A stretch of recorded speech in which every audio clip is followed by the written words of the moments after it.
Auto वाले ने आधी रात जिसकी मदद की वह निकला शहर का सबसे बड़ा करोड़पति। फिर जो हुआ। राधे राधे दोस्तों। रात का सन्नाटा दिल्ली की सड़कों पर छाया हुआ था। एक सुनसान सड़क के किनारे एक चमचमाती बड़ी गाड़ी खड़ी थी, मानो कोई थका हुआ रुककर सांस ले रहा हो। कार के पास खड़ा था अमन सिंह, एक ऐसा शख्स जिसके पास धन दौलत की कोई भी कमी नहीं थी।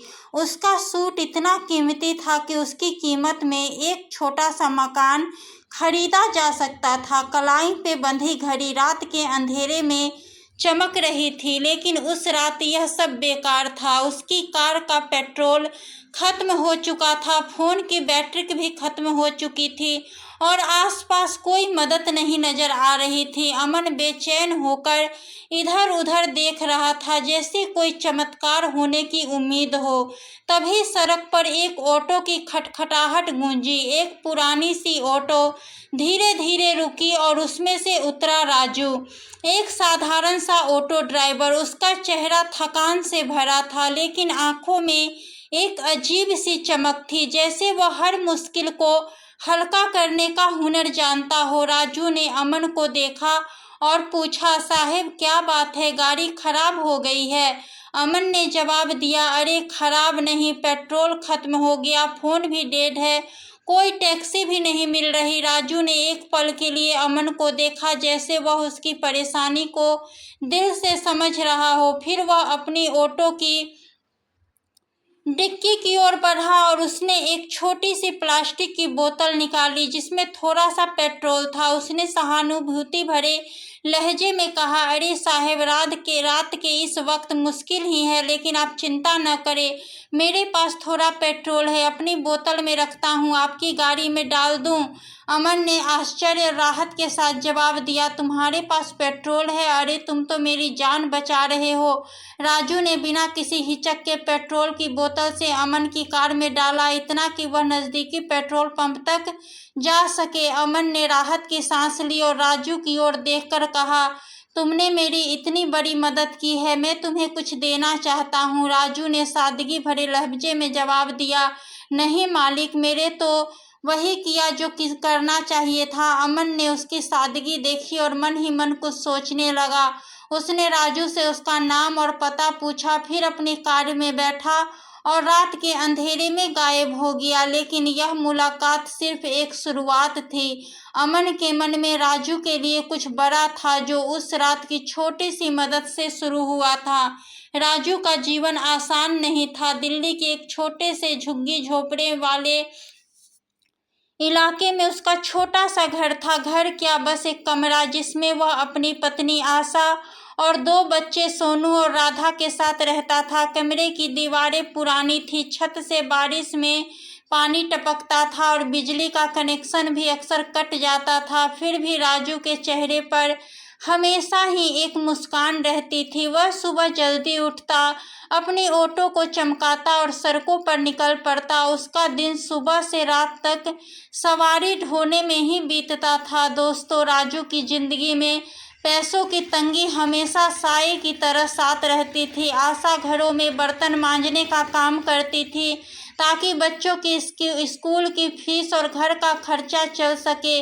दोनों बच्चे सरकारी स्कूल में पढ़ते थे, लेकिन किताबों और यूनिफॉर्म का खर्चा भी राजू के लिए बड़ा बोझ था। फिर भी वह कभी शिकायत नहीं करता था। वह अपने बच्चे को अच्छी शिक्षा देना चाहता था, ताकि उसकी जिंदगी उसकी तरह मुश्किल न हो। राजू का दिल बड़ा था। वह कभी किसी सवारी से ज़्यादा पैसे नहीं मांगता था। अगर कोई गरीब या मजबूर दिखता तो वह मुफ्त में भी छोड़ आता। आशा अक्सर अपने पति से कहती, तुम इतना क्यों सोचते हो दूसरे के लिए, अपने बारे में भी तो सोचो। राजू हंसकर जवाब देता, आशा, अगर हम दूसरों की मदद नहीं करेंगे तो भगवान हमारी मदद कैसे करेगा? राजू का यह विश्वास ही उसका ताकत था। वह हर मुश्किल में मुस्कुराता और आगे बढ़ता। लेकिन उसकी जिंदगी में एक बड़ा बदलाव आने वाला था, जिसकी शुरुआत उस रात अमन सिंह से मुलाकात के साथ हुई थी। अमन सिंह दिल्ली के सबसे बड़े बिजनेसमैन में से एक था। अमन सिंह की जिंदगी में हर वह चीज़ थी जिसका सपना लोग देखते हैं, बड़ा बंगला, लग्जरी गाड़ियाँ। मित्रों, अमन सिर्फ पैसे वाला इंसान ही नहीं था, उसके दिल में एक उदारता थी जो उसे बाकियों से अलग करती थी। अमन का मानना था कि पैसा कमाना आसान है, लेकिन उसे सही जगह इस्तेमाल करना कला है। वह अक्सर चैरिटी में बड़ा दान देता था, अनाथालय, स्कूल, अस्पताल। उसको दान की लिस्ट लंबी थी, लेकिन वह कभी अपने दान का ढोल नहीं पीटता था। उसे दिखावा पसंद नहीं था। वह चाहता था कि उसका पैसा किसी की जिंदगी बदले, न कि उसकी तारीफ में लेख लिखे जाए। उस रात जब राजू ने उसकी मदद की तो अमन के मन में कुछ और ही चल रहा था। उसने राजू की सादगी और ईमानदारी देखी थी। वह जानता था कि राजू ने उसकी मदद सिर्फ इसलिए ही की क्योंकि उसका दिल साफ था। अमन ने ठान लिया था कि वह राजू को कुछ ऐसा देगा जो उसकी जिंदगी को बदल दे, लेकिन वह यह भी जानता था कि राजू जैसे लोग पैसे के पीछे नहीं भागते। उसे कुछ ऐसा करना था जो राजू की मेहनत और आत्मसम्मान को ठेस न पहुंचाए। उस रात अमन एक बिजनेस मीटिंग से लौट रहा था। उसकी कार में पेट्रोल कम था, लेकिन उसने सोचा कि वह घर तक पहुंच जाएगा, मगर रास्ते में कार रुक गई। फोन की बैटरी भी खत्म हो चुकी थी और रात के 2:30 बजे कोई मदद मिलना मुश्किल था। अमन ने सड़क पर इधर उधर देखा, लेकिन सड़क सुनसान थी। वह परेशान होकर अपनी कार के पास खड़ा था जब राजू की ऑटो वहां से गुजरी। राजू ने पूछा, क्या बात है? और जब अमन ने बताया कि पेट्रोल खत्म हो गया है, तो राजू ने बिना सोचे अपनी बोतल से पेट्रोल निकाला और उसने कहा कि वह हमेशा थोड़ा पेट्रोल साथ रखता है क्योंकि उसकी ऑटो पुरानी है और वह कभी कभी उसे भी ऐसी मुश्किल का सामना करना पड़ता है। पेट्रोल डालने के बाद जब अमन ने उसे कुछ देने की बात की तो राजू ने साफ मना कर दिया। उसने कहा कि उसने वही किया जो उसका फर्ज था। लेकिन उस रात की मुलाकात ने अमन के दिल में एक बीज बो दिया था। वह राजू को कुछ ऐसा देना चाहता था जो कि उसकी जिंदगी को नई दिशा दे। राजू की जिंदगी रोज की तरह चल रही थी। सुबह की धुंध अभी छटी भी नहीं थी कि वह अपनी ऑटो को चमकाकर सड़कों पर निकल पड़ा। दिल्ली की सड़कें जो कभी शांत तो कभी शोर से भरी होती थी, राजू के लिए रोजी रोटी का जरिया थी। वह दिन भर सवारी ढूंढता, कभी बाजार की भीड़ में तो कभी ऑफिस जाने वालों के बीच। उसका चेहरा थकान से भरा होता, लेकिन उसकी मुस्कान कभी भी कम नहीं होती। घर लौटते वक्त वह बच्चों के लिए कभी कभी 1-2 टॉफी ले आता, जिसे देखकर बच्चे बहुत ही खुश हो जाते। राजू की पत्नी उसे देखकर कहती, राजू तुम इतना क्यों खर्च करते हो? यह छोटी छोटी चीजें भी तो पैसे से आती है। राजू हंसकर जवाब देता, आशा बच्चों की मुस्कान के आगे यह पैसे क्या चीज है। लेकिन उसकी जिंदगी में मुश्किलें कम नहीं थी। बच्चों का स्कूल तो सरकारी था, लेकिन किताबें, यूनिफॉर्म और कभी कभी स्कूल की छोटी मोटी फीस भी उसके लिए भारी पड़ती थी। आशा की कमाई और राजू की मेहनत मिलकर भी बस इतना ही जोड़ पाते थे कि घर का खर्चा चल सके। किराए का कमरा, बिजली का बिल और बच्चे की ज़रूरतें, सब कुछ एक तार पर लटका हुआ था। फिर भी राजू कभी हिम्मत नहीं हारता।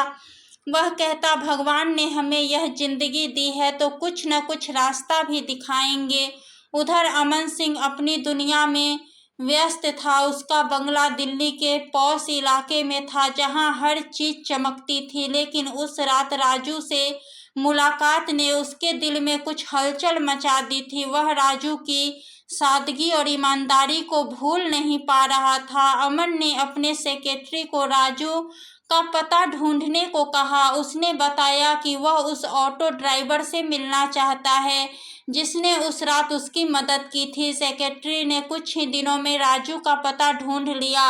अमन ने सोचा कि वह राजू से मिलकर उसे कुछ देना चाहता है, लेकिन वह भी जानता था कि वह राजू जैसे लोग पैसे को आसानी से स्वीकार नहीं करते। उसने अपने मन में एक योजना बनाई। वह राजू को अपने ड्राइवर के रूप में नौकरी देना चाहता था। यह न सिर्फ राजू की जिंदगी को बेहतर बनाएगा बल्कि उसके बच्चे को भी अच्छी शिक्षा और भविष्य देगा। एक सुबह राजू अपनी ऑटो में सवारी छोड़कर लौट रहा था जब एक आदमी ने उसे रोका।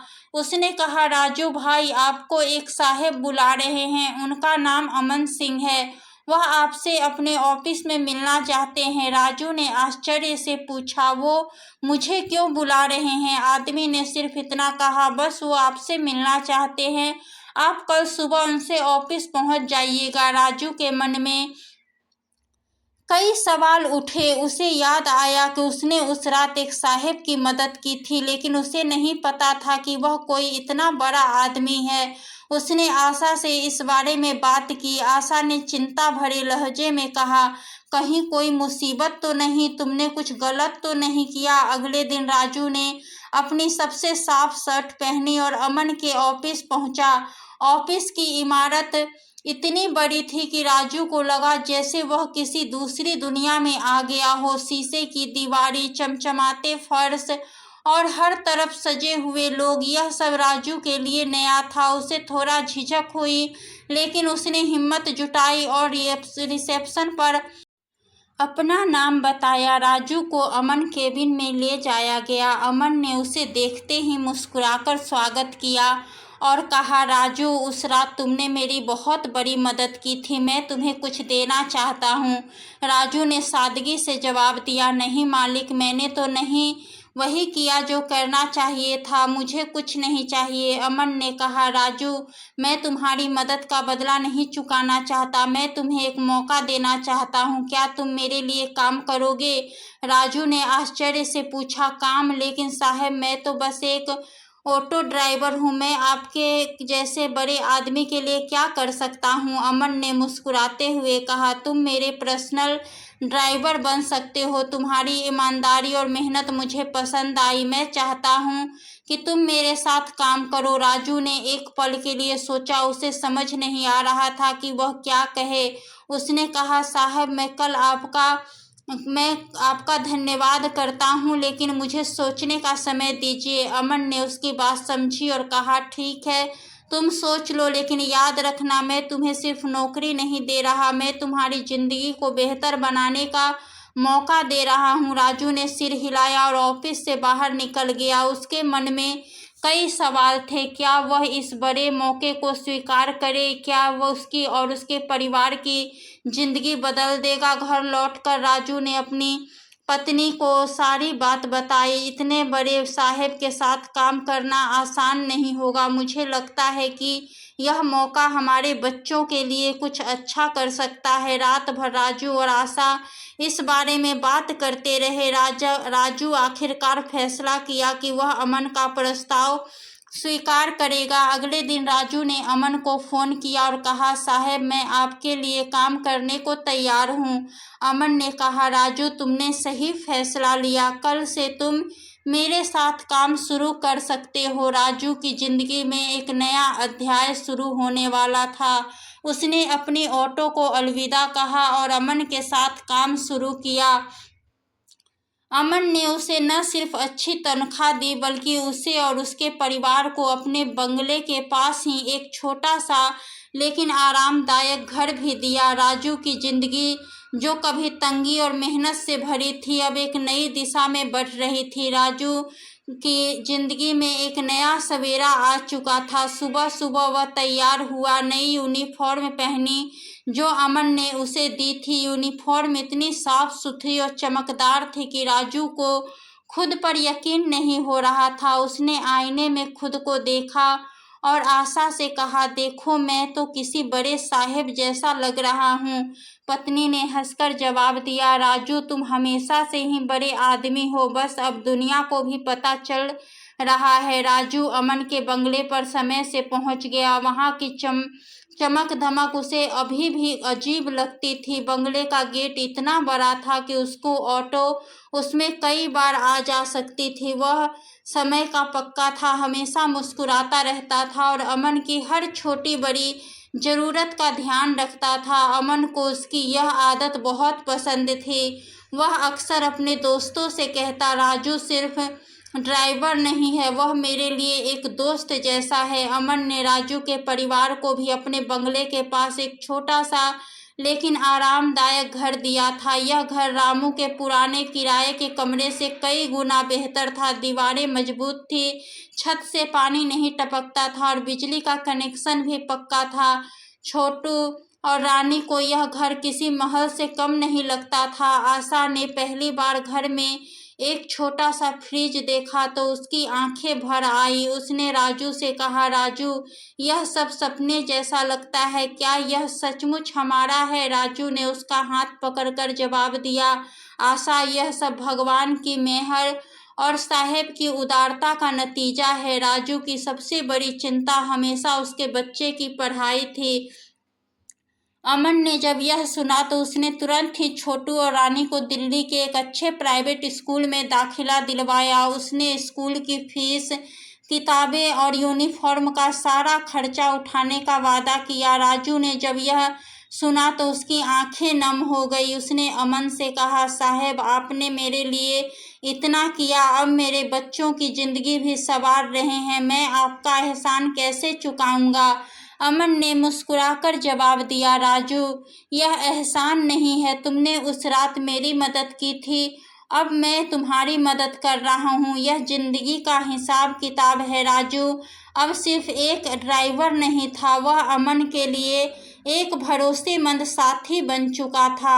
अमन अक्सर उससे अपने बिजनेस की बातें साझा करता और राजू अपनी सादगी भरी सलाह देता। एक बार राजहतीब ने उससे पूछा, रामू, अगर मेरी जगह होते तो तुम क्या करते? राजू ने हंसकर जवाब दिया, साहेब, मैं तो बस इतना करता कि जितने लोग की मदद कर सकता। पैसे तो आता जाता है, लेकिन इंसानियत हमेशा साथ रहती है।